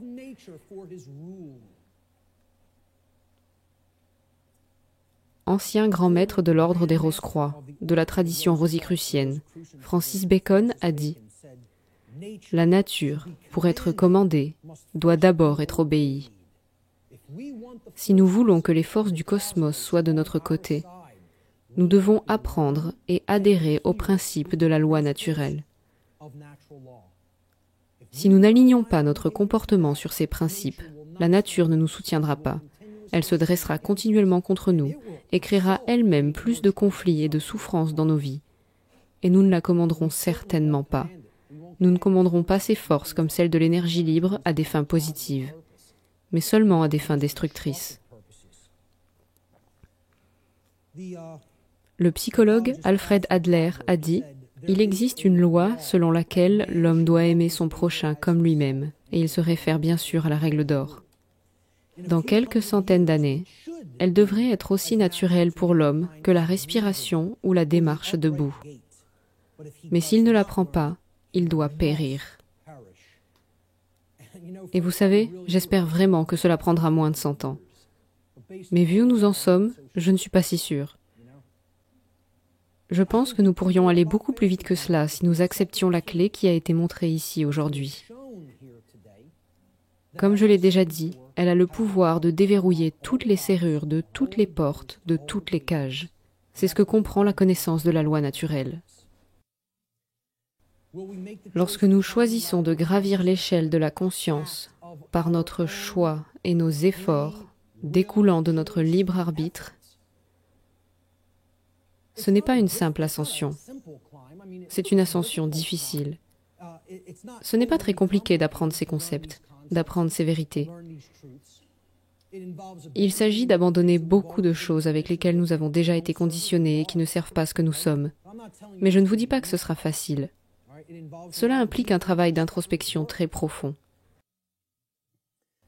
Mais si nous le faisons, nous pouvons sortir de la prison que nous nous sommes imposée en équilibrant les forces féminines et masculines sacrées en chacun de nous et en reconnaissant notre propre souveraineté inhérente et qu'il n'y a aucune légitimité et qu'il n'y a jamais eu de légitimité à l'esclavage et au contrôle et à la domination extérieure des êtres humains en tant que sujets. Cette reconnaissance de la souveraineté doit aller de pair avec notre connaissance de la loi naturelle. C'est une composante totalement intégrée. C'était la diapositive de titre. Cette carte de tarot était sur la diapositive de titre. J'en ai parlé dans certains de mes travaux en ligne. Quand vous comprenez le lien profond de la tradition du tarot et d'autres traditions de mystère, les enseignements, spécifiquement, en relation très profonde avec la tradition kabbalistique des traditions de mystère du Moyen-Orient, vous comprenez que cette carte représente en fait la volonté de la création et ce que la création elle-même, avec l'esprit de l'univers lui-même, veut finalement manifester dans la réalité physique. Et non dans un autre monde de rêve ou de fantaisie, ou dans une réalité spirituelle qui doit venir ou ne pas venir. Ici même, dans le domaine physique, qui n'est pas séparé et distinct du domaine spirituel. Ils sont une seule et même chose. Cette carte est connue sous le nom de carte de la justice. Elle est basée sur le mot latin jus, qui signifie droit ou loi, d'où le mot français justice. Cette carte représente l'équilibre entre les piliers, comme vous le voyez sur le côté droit du roi, tenant l'épée de la vérité en main. Et la balance de la vérité et de la justice a été parfaitement équilibrée de l'autre côté. Elle représente la souveraineté. Elle représente également l'alignement sur la loi naturelle et surtout, elle représente l'alignement sur la vérité et la manifestation de l'ordre. Cela ne peut se produire que lorsque nous alignons nos comportements sur les principes de la loi naturelle. Ce n'est qu'alors que nous verrons la manifestation de ce que l'univers lui-même souhaite pour nous et essaye de nous aider à créer, c'est-à-dire la justice et l'ordre.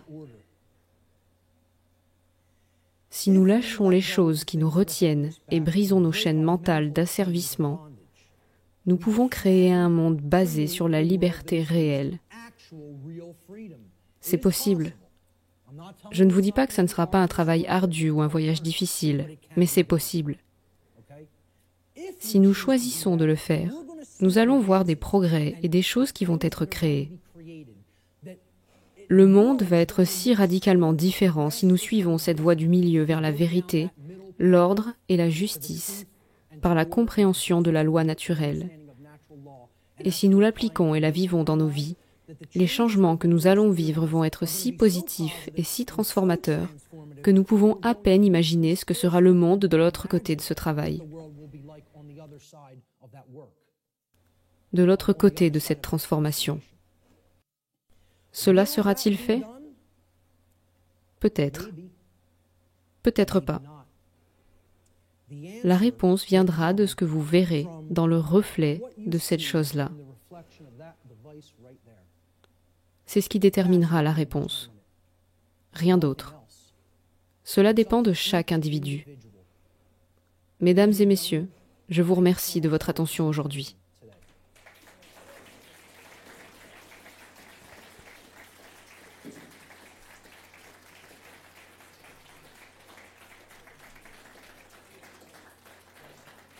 Merci, merci.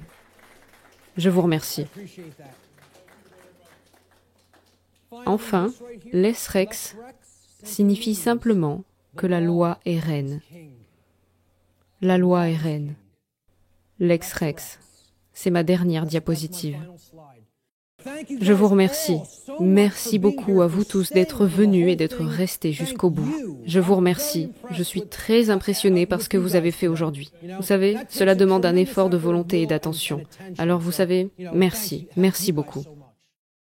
Si vous souhaitez soutenir mon travail pour me permettre de le poursuivre, n'hésitez pas à vous abonner, partager, rediffuser cette vidéo et à faire un don sur Tipeee ou Liberapay, car l'intégralité de mes contenus est et restera gratuit. Je ne peux donc pas continuer sans votre soutien. Merci à tous et à très bientôt.